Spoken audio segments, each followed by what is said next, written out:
It's always my pleasure to introduce our speakers for our meeting. And tonight it's a double pleasure because my good friend, not just a colleague, Dr. John Lothrop from Albany, New York.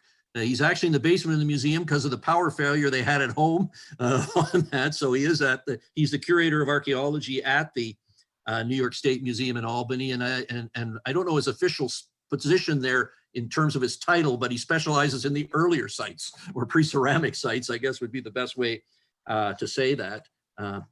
John, I've known John for over, I hate to think this, over 30 years. And we even co-edited a book together in 1989, which is almost back in the Stone Age anyway, on there. John did his BA back in the late 70s at Franklin and Marshall College, which is in Eastern Pennsylvania. And then he went on to, I don't know if it was called SUNY Binghamton then or just Binghamton University at Binghamton, New York, but the State University of New York, where he did his MA and his PhD. I know he worked in the Arctic with Albert Deakin, I think, in the old days in Alaska on that, but somehow he got drawn into paleo studies in New York State. I know he worked at the famous Vail site with Mike Gramley, a Fluted Point site. And he also, for his doctoral dissertation, did a really detailed, nice technological analysis of stuff from the Potts site, New York, which is a site that Richie had reported on years before on that. He's then worked in CRM, I know, for quite a while, and he got to work on some great sites. I remember the Panhandle Archaic of West Virginia, I think, and those shell mound sites. I remember seeing some really good presentations at the SAA on this, and it has points for those in Ontario that are like the Adder Orchard late archaic sites. And they date exactly the same time, and they have very similar styles of points, even though it's away down in West Virginia. So it's quite neat stuff, and there was lots of really good stuff on that site that came out. But recently, and of course, he's best known for his work on these earliest sites, the ones older than 11,000, the Paleoindian paleo sites in New York State in particular. But I don't know, I think John is probably the expert for the whole Northeast. In any event, Paleoamerica wanted to publish a synthesis of all in the Northeast, including the Eastern Great Lakes. And who did they call on to lead it? It was John. And he put in an immense amount of work doing a synthesis of this, which I think is the most cited paper in Paleoamerica these days on the early occupations in the Northeast. So he's very well known. And I was happy that he agreed to do this without any major arm twisting on my behalf. But I thought this is a good way. I'm trying to get in other people to give talks from more exotic locales, but I figured I can't just have paleo ones all the time because I like that. So I figured, but the first one anyway, I'll get John in it. The next ones will not be on paleo, but on that. But without further ado, he's going to tell us about the archaeology of these early occupations in New York State. So I'll turn it over to John. Thanks again to Chris for inviting me and to Jim for facilitating this whole thing. And thanks to you all for attending virtually. And what I'd like to do tonight is to briefly talk about some of the research projects that we have going in the through the New York State Museum. We're trying to better understand how and when these early Native Americans that came into the New York region roughly 13,000 years ago, peoples that we archaeologists call Paleoindians, what's the timing of that peopling event? How did they survive in the subarctic landscapes that prevailed at that time? And to what extent were they affected by the end of the Ice Age, 11,600 years ago? And in saying that, the counterpoint to what we do here in New York, the most obvious counterpoint is across the pond in Ontario. And researchers like Chris and Brian Deller and Peter Stork and Laurie Jackson, several others, they really sort of established this wonderful base of knowledge for us to work from as we pursued researching these peoples who are contemporaneous with them on the other side of Lake Ontario. And of course, that's that counterpoint, that's sort of a subtext to all of this, is how does the evidence for these earliest peoples compare with adjacent regions, most specifically Ontario. Just a quick outline of what we're going to be talking about. I'm going to give you a quick thumbnail background on New York's Ice Age landscapes, environment, and archaeology. We'll talk about, and then we'll talk about a series of questions, 3 questions in particular. One aspect of trying to better understand the chronology of these early Native Americans that archaeologists call Paleoindians is what are the oldest sites that we currently know about in the New York region. In other words, what's the current archaeological evidence for the earliest occupation of the New York region by these Paleoindian peoples?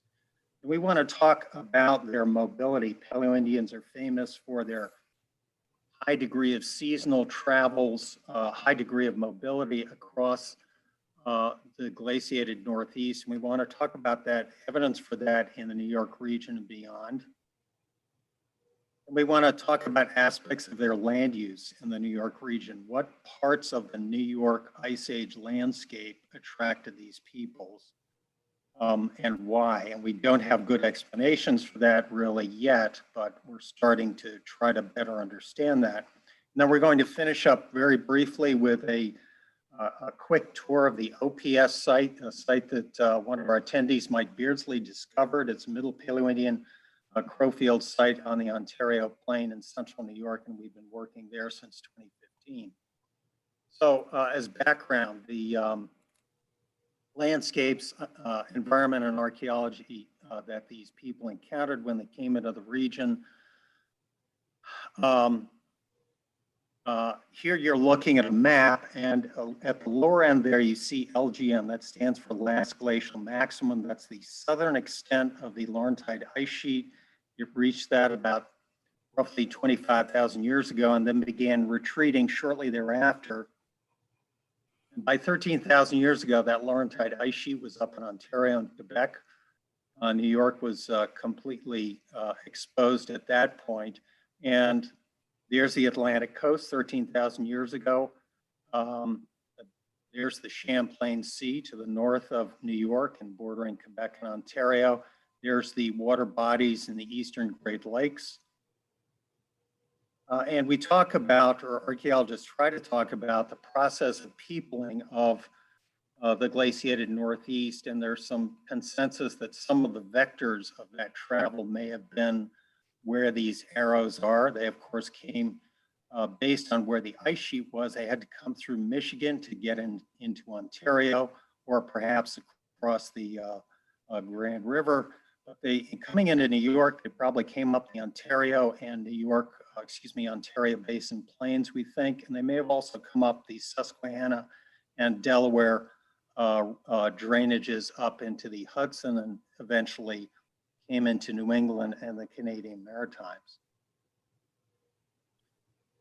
So what was the environment like when these people came into the region? Well, we know that it was subarctic, it was highly seasonal. Winters were bitterly cold. Summers were not that much cooler than they are today. So extreme seasonality, north to south. If you were up in extreme northern New York, you might see a spruce parkland like you see here today, which is in the Labrador region. Further south, you were seeing closed spruce forests. And so there was that dichotomy across the New York region generally. So a good analog for this environment is parts of Quebec and Labrador. What were their calling cards? What are the artifacts that they left behind? Well, what we know is that in general, the only artifacts that were preserved were their stone tools and flaking debris. That's all that's left after 13,000 years in the acidic soils of both New York and the broader Northeast in general. And these are the kinds of tools that they were making and using and discarding. At their campsites, of course, they're fluted points, fluted at the base on both faces. One line of thinking is that this is a way to facilitate hafting on to weapon shafts. They were also making handheld tools like this graver, the side scraper, and other hafted tools like this fluted drill, end scrapers, that lamasse. These are tools for working, for primarily working organic materials as well as potentially butchery. And what do the sites look like? Well, there are exceptions, but most of them are quite small, not much bigger than the footprint of a small residential house, small scatters of stone tools and flaking debris from both making those tools and resharpening or reworking them. And these sites are typically interpreted as the encampments of hunter-gatherer peoples, these Paleoindian peoples, were moving around these landscapes from one seasonal campsite to the next, perhaps in one extended family or maybe a couple of extended families. They might have came together seasonally, but their archaeological signature is very faint on the landscape. The sites are not common, and so they're hard to find, of course. How were these people making a living? Well, in the summer, they were probably harvesting berries and fleshy fruits where they were available, but for much of the year, they were surely surviving by hunting animals, perhaps primarily terrestrial. The stereotype is that Paleoindians in the glaciated Northeast were surviving by hunting caribou. There are several lines of evidence to support that. We have no examples of that, of their preserved remains at Paleoindian sites in New York, but they have been found in New England and the Great Lakes at contemporaneous sites. And the environment of New York at that time, cold, dry conditions, boreal forests and parklands, this is very favorable for migratory caribou, like to move north into more open environments for calving in the spring and then spending their winters south in forested environments. And so there's almost certainly a seasonal reliance by these people on caribou. But there are some gorillas in the room. One of them is mastodon. These are creatures overlapped the presence of Paleoindians in New York between about 13,000 and 12,400 or 500 years ago. So they overlapped for 4 or 5 centuries. And if you think about slightly earlier Clovis hunters out west who are hunting mammoth, the obvious question is, well, are they hunting mastodon in New York or perhaps elsewhere in the glaciated Northeast? We currently have no evidence that these animals were being actively hunted by Paleoindian peoples. We do have one site in Western New York, the Hiscox site, where mastodon remains have been found, and there's a hypothesis that these people were coming there and scavenging dead mastodon because fluted points and a few other tools have been found at the Hiscox site. We'll talk a little bit more about that later. And then there's the Champlain Sea itself, which you saw in the earlier map. It fronted much of northern New York, the Adirondack region in particular, as well as Quebec and Ontario and western Vermont. And that had a cold water marine fauna of whales, seals, and finfish. There were also waterfowl there. You see this kind of cold water marine fauna on the South Labrador coast today. So it's not out of the realm of possibility that these people were finding ways to exploit some portion of the marine food base that was present in the Champlain Sea, but we have no direct evidence of that as of now. So our first general research question is chronology, and we want to try to better understand what are the oldest sites in New York, what's the earliest evidence for Paleoindian sites in New York. And unlike parts of Ontario and New England, we unfortunately don't have any radiocarbon dated Paleoindian sites yet. So that's a fundamental challenge, but it's really a challenge all across the glaciated Northeast because we have so few radiocarbon dated Paleoindian sites. And so all across that region, archaeologists working on these sites are relying very heavily on relative dating, looking at the form and types of artifacts that are present, especially the fluted points and evidence of how they're made as a way to relatively date earliest to later Paleoindian sites. So we're talking here about the early Paleoindian time slot in the Paleoindian occupation of New York and the broader Northeast. So that's about 13,000 years ago to about 12,200 years ago. We're more sure about the end of that phase rather than the beginning of it. Now, some researchers will look at these fluted points that you see on the screen. They've all got parallel sides. They're all fluted, and some will say, well, these are all Clovis fluted points. Clovis, as we'll talk a little bit more later, is a point type that was defined in the West. It's acknowledged to be present in the Midwest and in the Southeast. It's identified south of the glaciated margin at some sites in the greater Northeast. But to call all these points Clovis points is to mask chronological variability because in New York and the glaciated northeast region, we may be looking at 700 or 800 years of occupation during this early Paleoindian time slot that we're talking about here. So some researchers would look at the points on the left, all of which were found south of the last glacial maximum in the broader northeast, and they would call them Clovis points. And then there are points that have been documented across the glaciated northeast in the glaciated part of that region that have been called Gainey related, and they have some of them have been radiocarbon dated. So this is, we're going to talk about now about these sites, and this is part of a larger project that I worked on a couple of years ago with Chris.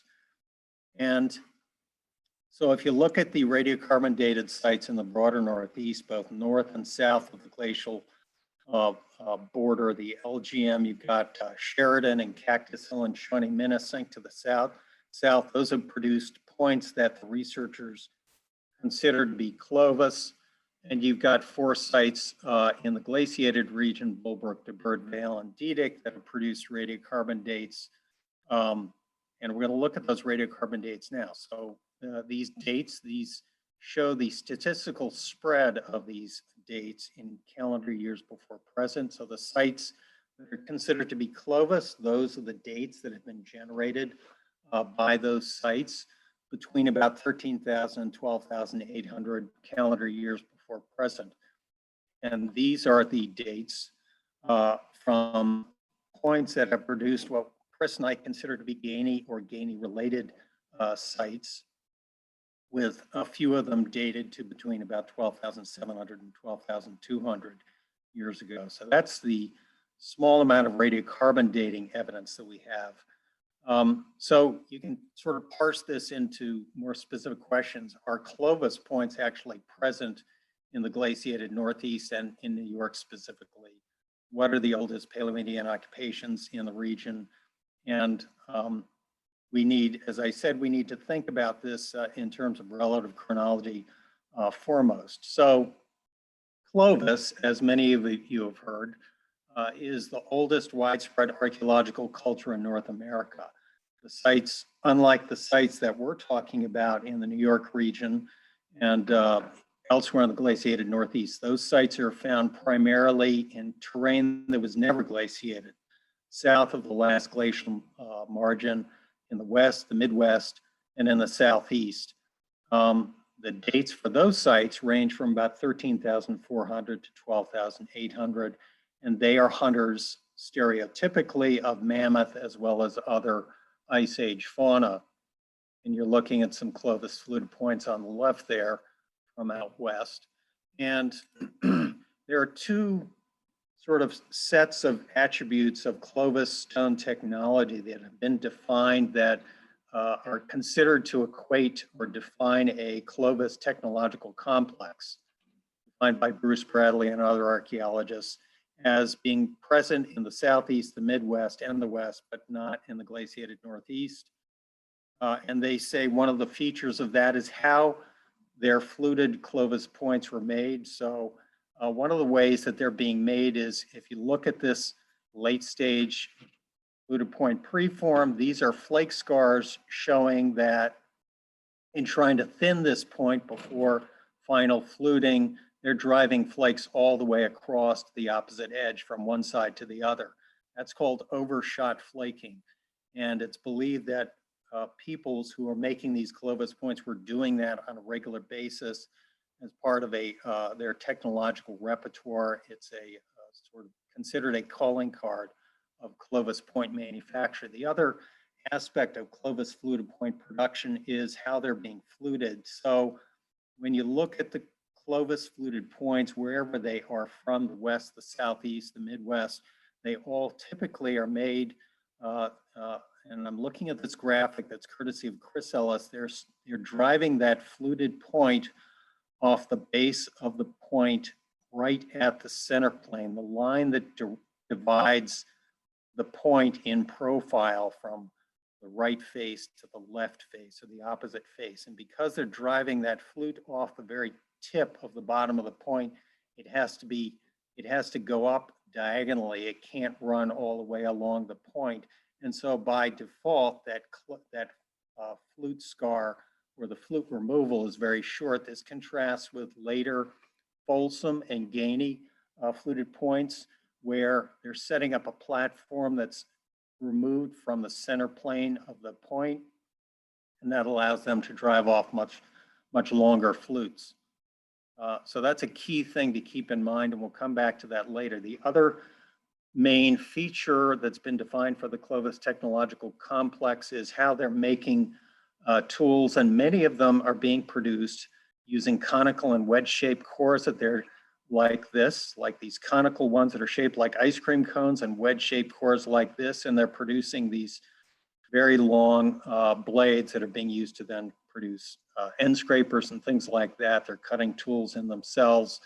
The thing to keep in mind is that this feature of the Clovis Technological Complex is not present in the glaciated Northeast or New York. There's no formal blade industry there. So that part of the Clovis Technological Complex, it's not in New York, it's not in the rest of the glaciated Northeast.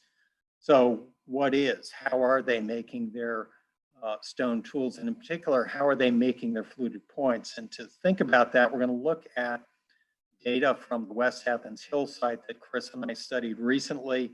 We're going to do that, and then we're going to look at point metrics from a handful of what we believe are early sites to try to sort them out chronologically. Now, West Athens Hill is an important site in part because it's one of the few quarry sites that were ever excavated. Bob Funk of the State Museum excavated it in the 1960s. It's located in the mid-Hudson Valley in eastern New York. The site itself is actually located on top of West Athens Hill, which is an outcrop of Norman Skill Chert. And Paleoindians were camping there and mining and reducing Norman Skill Chert into stone tools during their encampments. If you haven't seen it, Norman Skill Chert is typically green to black in color. Sometimes it's red. It's a bedded Ordovician chert. And it's loaded typically with radiolarian microfossils like these.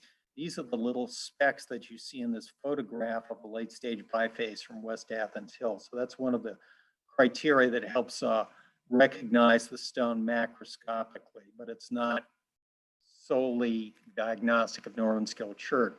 So we're going to show some photos now of the assemblage from West Athens Hill and talk about how the stone was being reduced. And drawing some comparisons with Clovis flint knapping. So most of the Norman Skill Chert at West Athens Hill and at many of the other outcrops in the Hudson Valley is actually really poor quality, like this piece over here. It's got lots of joints in it. It may not have high silica content, but some of it is extremely high quality, like this piece here. How are you going to reduce that? Well, obviously you've got to have hammer stones to help you extract the tool and flake it with percussion. But the site, West Athens Hill, the excavations there also produced quartzite wedges like this. And so they've got a blunt surface up on top and a pointed surface that's been bifacially flaked. And you can strike those wedges with a big hammer stone. And that can be a way to help split apart the exposed bedrock that has the chert. Here are some of the cores that are from West Athens Hill. They're big freehand block cores. They're not blade cores. They're being reduced in a very opportunistic way, whatever works, so to speak, because the matrix is variable, and they're using both large and small hammer stones. And what are they doing? They're trying to produce blades to make tools. And they're trying to produce blades to make unifacial tools and produce blades to make fluted points. Excuse me, blanks, not blades, but blanks to make fluted points. And so the blanks that they're producing at West Athens Hill, they're typically sometimes sub-parallel like this to fan-shaped like these. And these blanks are very well suited to making tools like side scrapers like this, handheld cutting and scraping tools, and hafted triangular end scrapers, as well as this lamasse or flake shaver. But to make fluted points, they're producing larger blanks from these cores. And Chris and I looked at the material from West Athens Hill, and we looked at it using Julie Morrow, an archaeologist, her what she calls a six-stage Clovis manufacturing sequence. So stage 1 is you produce a blank, and stage 2 through 6 is how you then manufacture and reduce that blank to a fluted point. And so we're looking at the blanks that are being reduced as bifaces in the intermediate stages 2, 3, and 4. And we're looking at that process here. And so on these stage 2 bifaces, they're just becoming bifaces. They're just beginning to be worked from blanks. They're doing a lot of end thinning immediately. This is analogous to fluting, but it's a bit at the beginning of the reduction process. They're also doing overshot flaking, just like Clovis fluted point makers are doing. They're also doing overface flaking. These are stage 3 bifaces. So you've got some overshot flaking here and here. You'll also have overface flaking where the thinning scar doesn't go all the way across. So that's going on in a similar way, not to the same frequency as Clovis fluted point makers do, but it's also being conducted. And when they're fluting the points at West Athens Hill, 2/3 of the time they're driving a flute off very at or very close to the center plane, and that results in a short flute typically. So that's what you would expect to see at a Clovis site where they're making Clovis fluted points. So you've got overshot flaking, you've got this diagonal fluting on these stage 4 bifaces. So there are features of the reduction process at West Athens Hill that mimic how Clovis points were being made, and that's an important observation. So now we're going to pivot to looking at the metrics of some early fluted point samples from the New York region. Again, this is part of a larger study that I did with Chris recently. We're going to look at 5 sites from including Ark, Hiscock, and Lamb, and the Kilmer site from Western New York, as well as fluted points from West Athens Hill. So the Kilmer site, that's in Steuben County in southwestern New York in the upper Susquehanna Valley. There's Royce Kilmer with his grandson. He found the site in 1964 and surface collected there up until the present. 9 of the 11 fluted points at the site are made of Norman skilled chert. That's really striking because it's the westernmost occurrence of that tool stone. The Ark site was found and surface collected by Stan Vanderlyn and his family between 1986 and 2015. It's the largest Paleoindian site in New York State. We're north of the Onondaga Escarpment here. And there are some of the fluted points from the site. The Hiscock site, we mentioned this earlier. It's also in Genesee County. It's both an archaeological site because of a handful of Paleoindian artifacts, primarily fluted points, that have been found there, but it's also a paleontological site. It's an ancient salt spring, and mastodon, caribou in California, condor fossils have been found in the Pleistocene deposits there. It was excavated by the Buffalo Museum of Science for 28 years, from the 80s into 2010. And the reworking and microanalysis that was Chris Ellis was involved in suggests that these fluted points were being used in part for butchery. There are these very distinctive notches on 2 of the points, that very strange reworking of one of the fluted point tips there. This may have been used for butchery, probably not mastodon, because they're just not that big. There are also possible bone tools at the site, which have been taken as possible evidence of exploitation or scavenging of mastodons that died at that salt spring locality. And then finally, there's the Lamb site, discovered by Chris Lamb, a farmer, next to a glacial kettle hole in the 1970s. Mike Gramley at the Buffalo Museum of Science excavated the site between 1986 and 1989. And that site produced a small amount of habitation debris, but it also produced these amazing 10 fluted points, as well as 10 possible preforms from what is attributed, believed to be a plow-disturbed cache. Mike Gramley interprets this as the oldest Paleoindian site in Western New York. So we wanted to evaluate that proposition as part of this study, and We're going to look now at metrics. Going to look at two kinds of attributes: flute length, which is this, how long the flute scar is on each face of a fluted point. And then we're going to look at base concavity depth, which is this attribute. In other words, how deep is that basal concave margin at the base of the fluted point.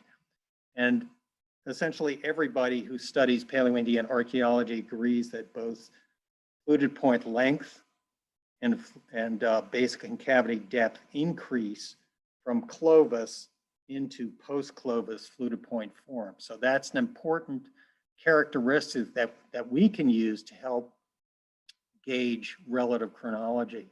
And what we're doing here with these graphs that Chris Ellis produced is we're looking at what we call Clovis-related sites. These are a variety of sites across the glaciated Northeast, but we're going to focus on the New York sites. And we're looking at Gainey-related sites. And these are called box and whisker plots. And the thing to think about here in looking at these is you've got your scale here. This is the length of the longest fluted point on a longest flute scar on a point.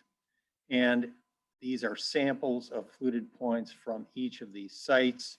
And what you can see here is on the sites that we believe are Clovis related, the flute scars are typically less than 30 millimeters, 3 centimeters in length from the base to the end of the flute. Whereas for the Gainey, what we believe are Gainey related sites, the flute scars are much longer based on the red boxes of these box and whisker plots.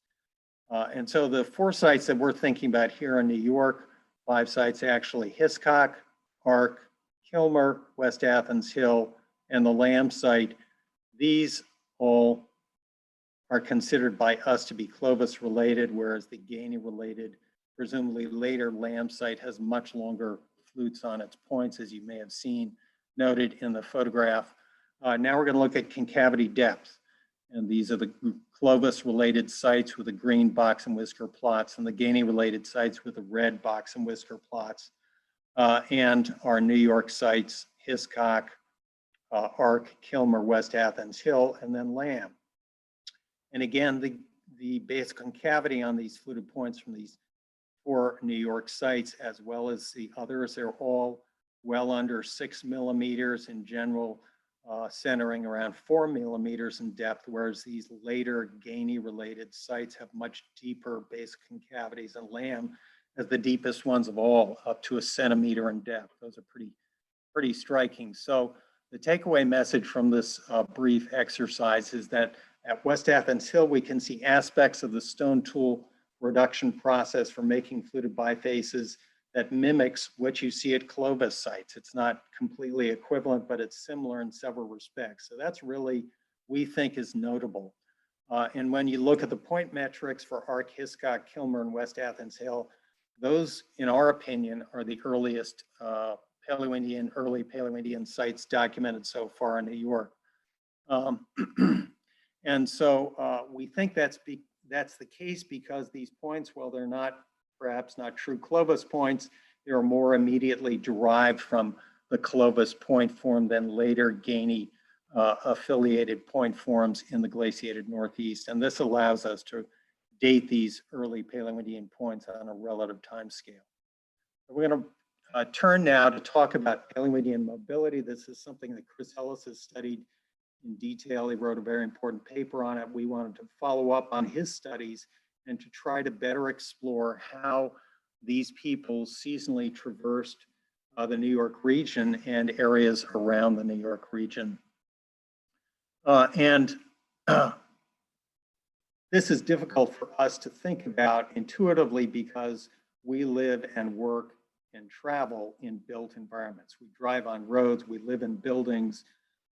Many of us live in cities. Here's the city of Albany. There's the Hudson River.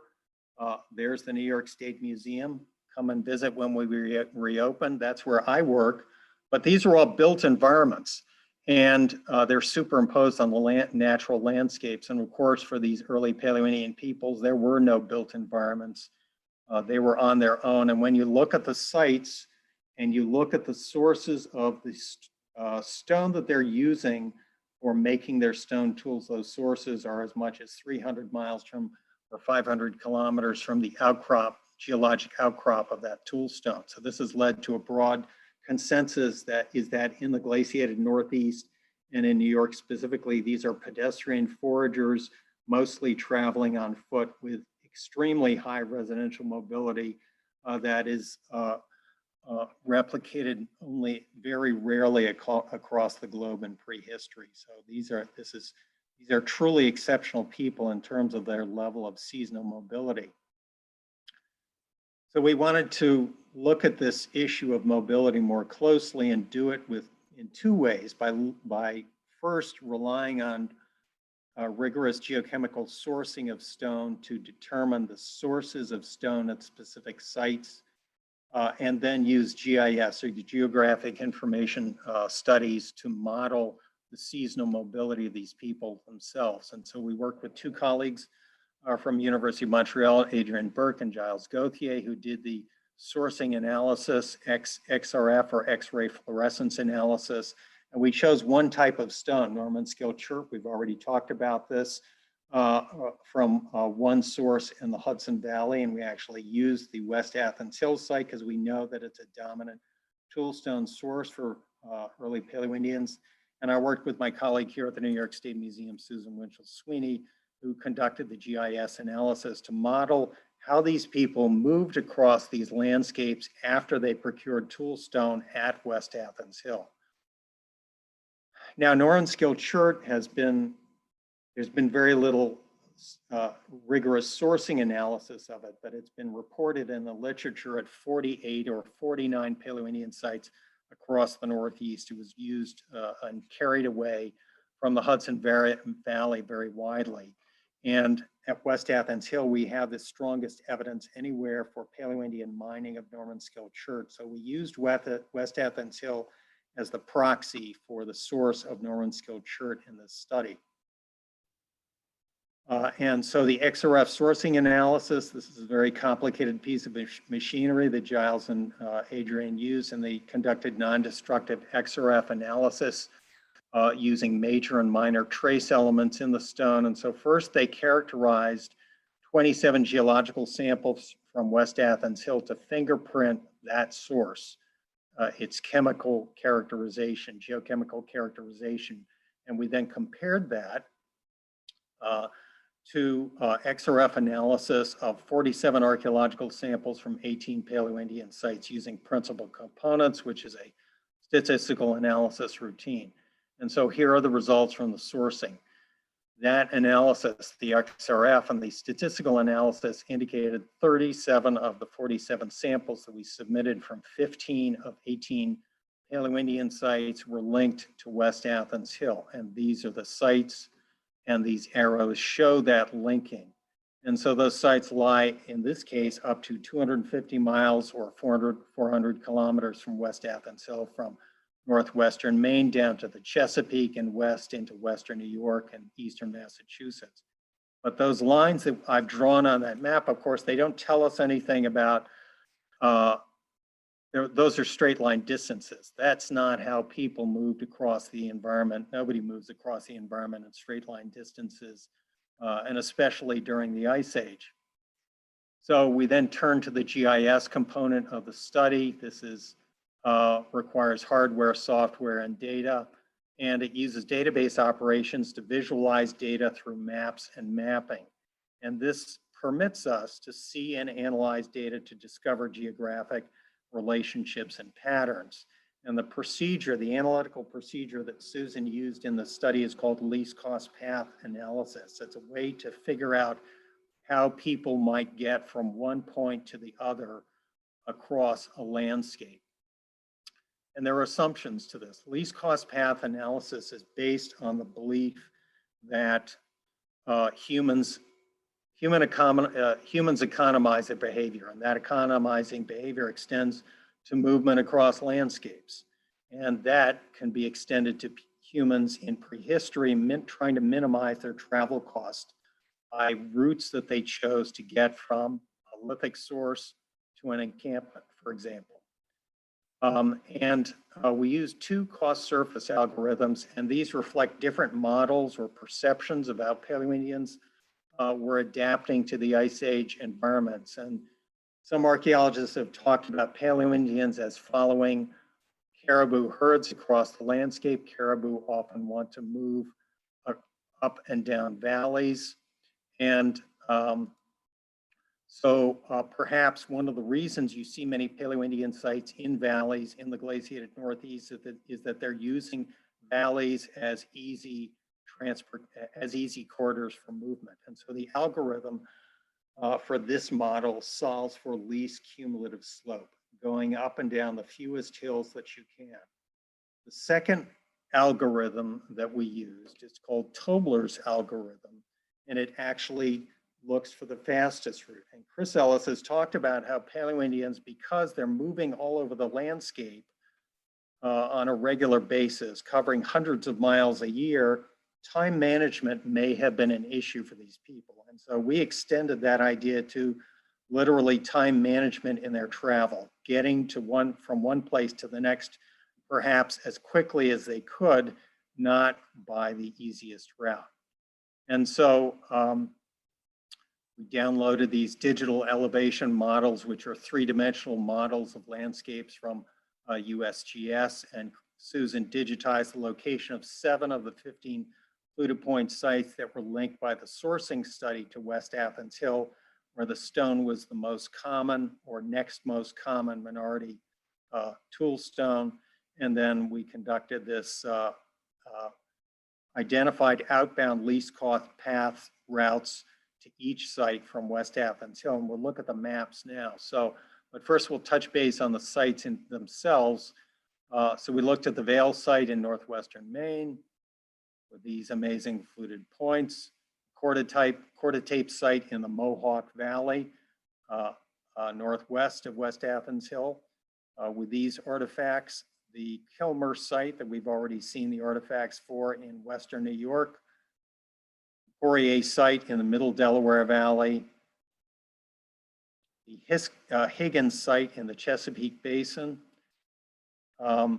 producing these Paleoindian artifacts, the Dedick site in the Connecticut Valley to the east, and the Bull Brook site in eastern Massachusetts. And we're going to now look at the plots of the pathways. So we're going to start with the easiest routes. They're shown in red. The least slope route, least cost path route for least slope to these 7 sites. And so as you look at them, you can imagine, for example, going to Kilmer, what they're doing here is they're literally following, for most of the way, they're following the Susquehanna Valley downstream, and then they're going upstream on tributaries, for the most of the route, tributaries of the Susquehanna River. That's the case that you can see for most of these other routes as well. They're taking the easiest route, not the fastest. Now, these purple routes shown are the fastest routes, these Tobler's least cost path routes. They're the fastest routes. And so again, for the pathway to Kilmer, the fastest pathway, you can see how they're literally cutting across the grain of the landscape and sometimes going over highland settings to get to their destination. So how did we evaluate which of these models is more appropriate for Paleoindians? Well, what we did was we looked at along each of these pathways to the same site. So the pathway to Higgins, the easiest pathway and the fastest pathway. On each of those pathways, we looked for how many Paleoindian sites with Norman scale chert are present very close to those pathways. And in the case of Higgins, it was the easiest route. That's where the most of the sites were located along or close to that pathway. Whereas for other sites, it was the fastest route. And what we found was that fastest routes or easiest routes were never consistently favored for this group of 7 sites. For some sites, it was the fastest route that seemed most logical based on sites along the pathway. For other sites, it was the easiest route. And that makes sense because when you think about these people and they're dealing with constantly making decisions about their traversing this landscape, covering hundreds of miles, how are they doing that? And they're probably doing that through making very situational choices. So we just go back to this map. You know, at one point in time in a given season, it might have been important to these people to get to a location, perhaps up north by the fastest route because they wanted to intercept a migrating caribou herd that they thought would be present. At other times, perhaps somebody in their group was sick and they had to take the easiest route. So there are probably multiple criteria that are causing these people to make situational decisions about easiest or fastest routes. So are these actual routes? We don't know. They're just models for routes, but when you do it, when you approach this, it becomes potentially more believable. This exercise forces us to re-examine our assumptions about Paleoindians are traversing these ice age landscapes as part of their lifeways, where they are making decisions, sometimes life or death decisions on a daily basis as to how they were going to survive. So this combination of lithic sourcing and GIS analysis gives us potentially more realistic models of how Paleoindians are moving around these ice age landscapes. And the last topic we want to look at is land use. What parts of these landscapes in the New York region attracted Paleoindians and why? We're getting just some very preliminary indications of that. This is in part through the New York Paleoindian Database Project, or NIPID. Sounds like a state agency, but it's not. And it's a focus like other state and provincial Paleoindian point surveys. You're looking at stone weapons tips as a way to better understand through collecting data and geographic mapping and looking at attributes and digital photography and GIS mapping. You can link this to point sequences and understand biface variability through time. And you can also understand Paleoindian land use, or at least start to get at that in a perhaps a more effective way. So we collected data from museums, from other institutions. Most of our data actually comes from private collectors. Here's a gentleman named Billy Breen in his artifact man cave in Montezuma, New York. And he's one of many avocational archaeologists who assisted us in this study. We also relied on data that Bill Ritchie and Bob Funk and Beth Wellman and Jim Bradley had previously collected. And so we're looking at New York. We're dividing the state into subregions. And so one of the sub-study areas that we're looking at is Central New York. And so this is a 7-county study area located south and southeast of Lake Ontario, the counties. The major features on that landscape, there's Oneida Lake, the Oneida River, the Seneca River, you'll hear these mentioned later, Seneca Lake, the Cayuga Lake, or Lake Cayuga. So those are major features. We're going to talk about them again in a moment. Before we talk about the data, you have to think about how what the water bodies in the Ontario Basin have changed over time. So this purple line shows the maximum footprint of proglacial Lake Iroquois at 13,500 years ago. It was forming as the Laurentide ice sheet was retreating northward. All the meltwater from the ice sheet was pooling in the Ontario Basin, and it was expanding beyond what is modern Lake Ontario today. It was draining down the Mohawk Valley to the southeast. About 13,500 years ago, the ice begins to pull back from the St. Lawrence River or drainage basin, and that causes a rerouting of Lake Iroquois. And over the next 600 years, the footprint of Lake Iroquois drops from what we see here to delineated by the purple line to what we're seeing here by the red line. We end up with early Lake Ontario delineated by this red line. It's smaller than modern Lake Ontario. And areas that are underwater today were dry land then. So keep those two purple and red lines in mind as we look at this data. And there's the call outs that I just mentioned. And now we're going to plot the Paleoindian point data. So this is Paleoindian point density by township. And what we see is that on the Appalachian Plateau in the southern part of the study area, Paleoindian points are relatively rare. They're much more common to the north within the footprint of proglacial Lake Iroquois, and they're especially common along the Oneida and Seneca drainages in particular, and the Oswego drainage here. And so these people are clearly frequenting, it appears more commonly, the drained lake basin of Lake Iroquois, which was obviously dry by the time people show up on the landscape 13 or 12,900 years ago. When you plot the sites, both fluted point and late Paleoindian sites that have been identified in the study area, there they are, and almost all of them are in the footprint of proglacial Lake Iroquois. So that's really striking. And in a moment, we're going to be looking more closely at sites, 3 Paleoindian sites called the Albany cluster right here. But before that, we'll just note that there's an obvious Paleoindian association with these Pleistocene lake beds and drainages. We've seen this elsewhere, actually, in New York. And something's going on here. Is it subsistence pursuits? Is it seasonal travel? We're not sure. It's also, there's clearly data biases because we don't know what's underwater here now. So there are obvious biases here, but it's a striking trend that demands consideration. And so that's something to going forward to think further about. And we're going to close now with talking about the OPS site. This is a Middle Paleoindian Crowfield Point site on the Ontario Plain, and we've been investigating this since 2015.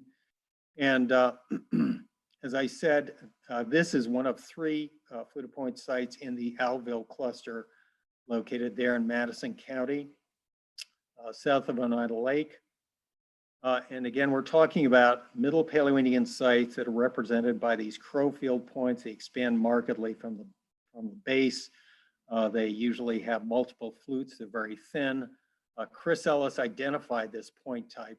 And unfortunately, there's a caveat here. We don't actually know how old this fluted point form is, but we believe it's the last fully fluted point form in the glaciated Northeast in the Ice Age. We think it dates to sometime between about 12,200 and 11,600 years ago. That's a question, but going forward, the backstory is these 2 gentlemen, Mike Beardsley and Mark Clymer. Mike is actually one of the attendees tonight with this talk, and we're talking about this site because of these 2 guys. They found this site as well as 2 other Paleoindian sites, and it started in 2014. I was at the state archaeology meeting, minding my own business in the bar, drinking a beer, and Mike and Mark came up to me and said, "We found a fluted point site. We want you to come out and look at it." And so we did. And here's the first fluted point site that they found, the glass factory site. And we helped them with this surface collecting there. And they continued to survey in this 35-acre parcel that a farmer owns, Tom Bush, who let them do that work there. And Susan, my colleague, started coming out and meeting them in the field on a regular basis, and every flagged artifact location was GPS to plus or minus 5 centimeters. And then Susan started producing maps.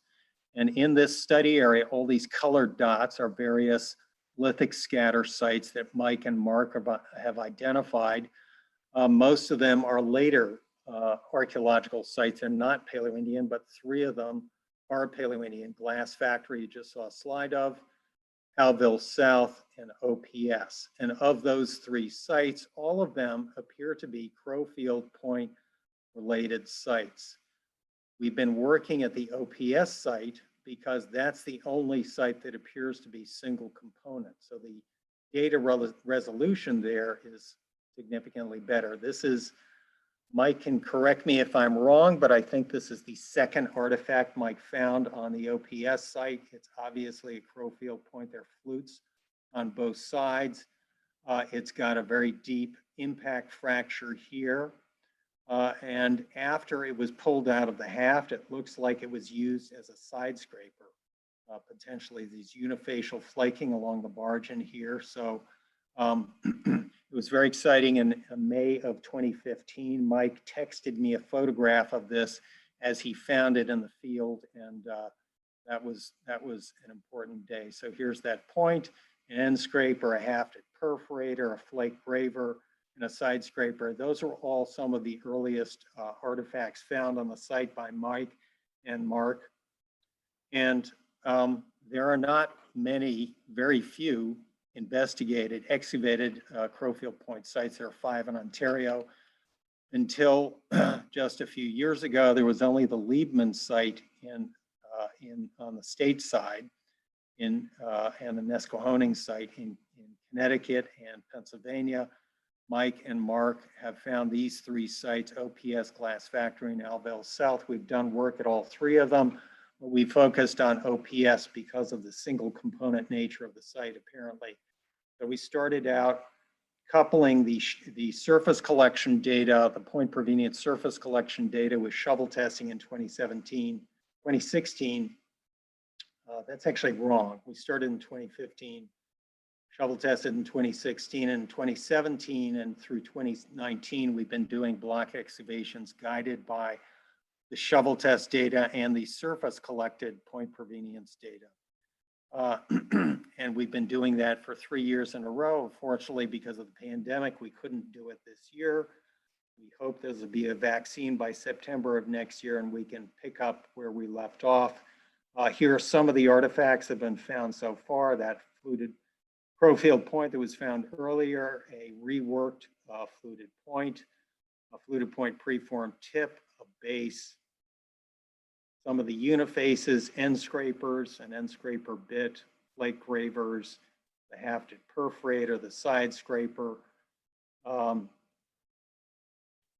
flake tools. These are either flake tools or blanks. They've been beat up by the plow, so I'm not sure what they are. They're either flake tools or tool blanks that were left at the site. All the material appears to be Esopus chert, which we'll talk about in a moment. These are flake types, biface end thinning, biface lateral thinning from fluted point manufacturer, biface trimming, channel flakes, large and small uniface or scraper retouch flakes.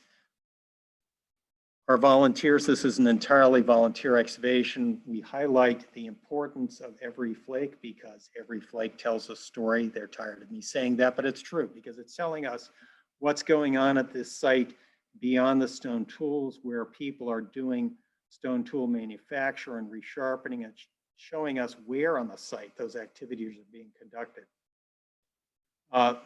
The tool stone is a Esopus chert, and it's a dominant tool stone at OPS and other fluted points in the Oneida Basin, like the Pot site.